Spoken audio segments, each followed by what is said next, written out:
Golden State Warriors tatanggalin si Brandon Podziemski at ang balita patungkol sa kontrata ni Austin Reeves at LeBron James sa Los Angeles Lakers. Tara na't pag-usapan natin yan dito sa Basketball Hot Shots.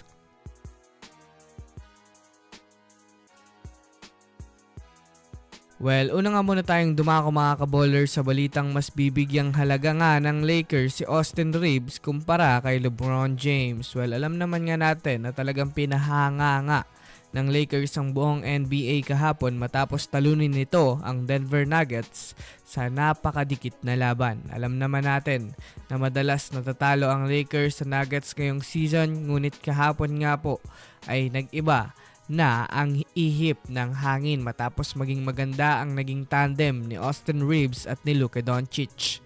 Tie shot para kay Reeves, winning shot naman kay Luka Doncic, na masasabi nating sobrang naging kakaiba nga talaga ang naging koneksyon ng dalawang ito. Inaasahan din nga ngayon na mas bibigyan ng malaking kontrata itong si Austin Reeves dahil na rin naman sa pagiging matinding player ngayon nito para sa Lakers. Usap-usapan rin nga po mga kaballers na ito na rin naman nga po ang magiging dahilan kung bakit maaaring iitsapwera na si LeBron James sa kanyang kontrata sa Lakers, dahil kung makikita nga natin mga kaballers, nagiging role player na lang nga ito sa Lakers dahil sa malaking sakripisyo na ginagawa nito. Yan ay ang pag-adjust ng laruan para sa mismong Lakers team. Kung mapapansin nga natin mga kaballers, maaaring mas maging sharp pa nga po sa pagpili ng player ang Lakers dahil na rin naman sa pagbabalak nito na gumawa ng magandang legacy para kay Luka Doncic at Austin Reeves.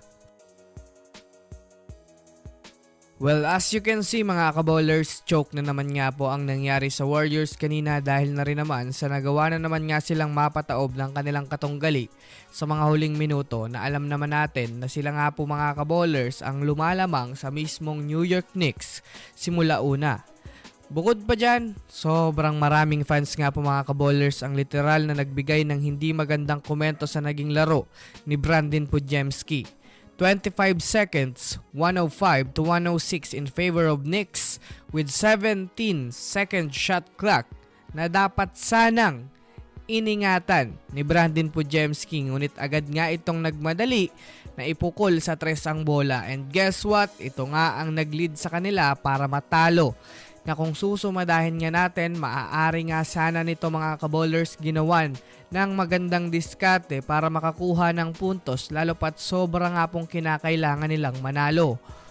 Nadagdagan pa nga ito mga kaballers ng hindi magandang pasa galing sa steal ni Will Richards, kaya talagang hindi na nga napigilan ng mga fans na magalit sa kanya. And guess what? Binigyan pa nga siya ng sigaw ni Steve Kerr, habang si Stephen Curry naman ay napailing na lang sa naging mga ginawa ni Brandon Podziemski.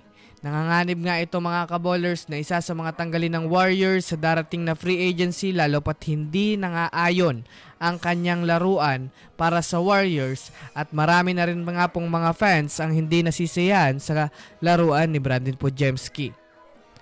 So yun lamang mga kaballers, yan lang na muna ang ating pag-uusapan sa ngayon. Pindutin na ang subscribe and hit nyo na rin ang notification bell para sa mga susunod na updates sa mundo ng basketball. Again, this is Basketball Hot Shots. Thanks for watching.